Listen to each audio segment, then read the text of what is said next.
Hello,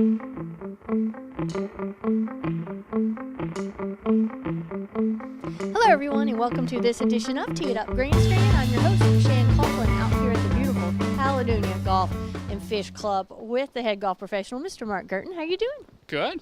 And you? I'm doing very well. It's February. People are playing golf. It's a little breezy today, but still beautiful out here. Yeah, it is. You can see the wind blowing the flag on 18, I believe, in the background, which is going to make that approach shot across the water a little tough today. Well, we'll talk about that in just a minute, but this is your first time on air with us, and I want to make sure that the folks get to know you a little bit better. How long have you been in the Myrtle Beach area in the golf business? I've been around for 23 years. I moved down after college from Vermont, and I can consider myself a Southerner now.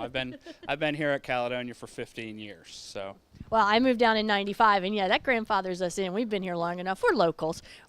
So, what do you think is one of the most unique features about Caledonia in comparison to some of the other courses around?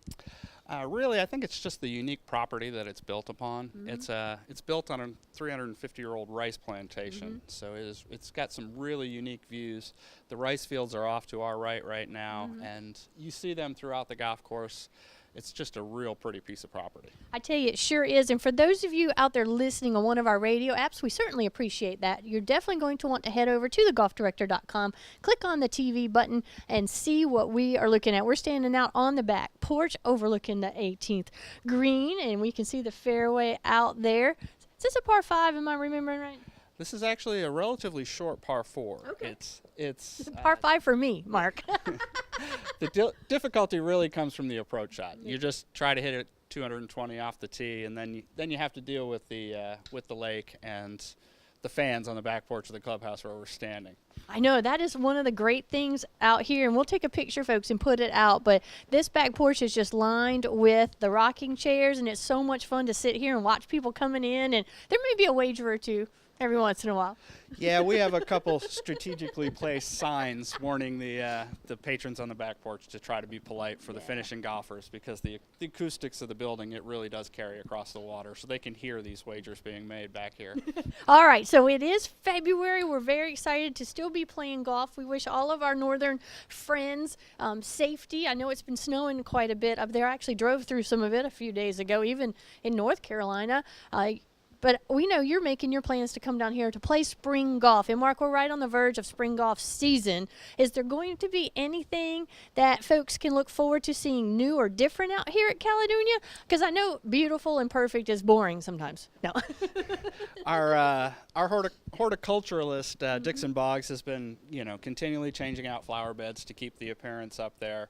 And Jackson Clemens, our head superintendent, and director of agronomy for both of our golf courses, he's been working on a lot of drainage projects at both of our courses.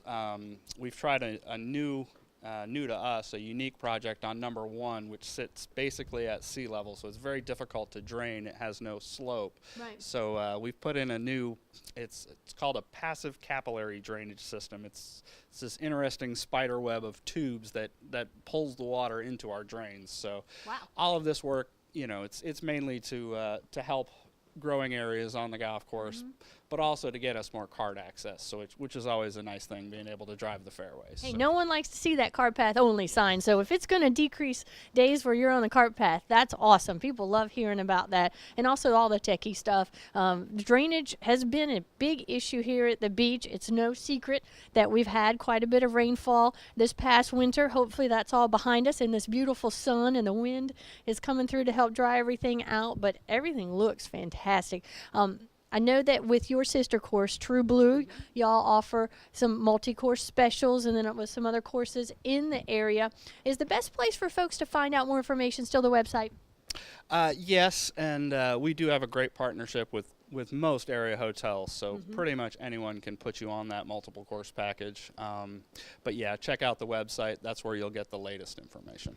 Because, folks, we are down here in Pawleys Island, South Carolina, and we try to remind everyone, don't be afraid when you see a different city name than Myrtle Beach. We change city names about every 5 blocks here, it seems.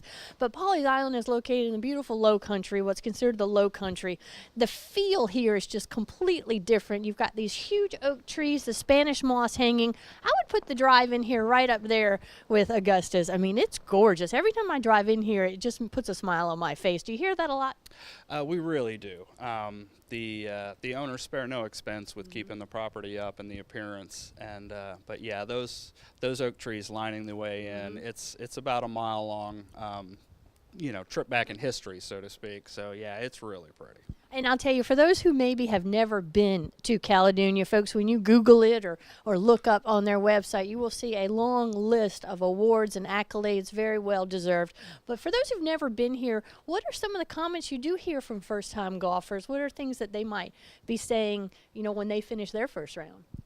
Well, one of the real key features is how wonderfully Mike Strantz fit the course into the land. It really it looks like it belongs, and everybody thinks it's been here forever, even though we're just in our 21st year. Right. And the other thing he did is he really made it playable for all abilities.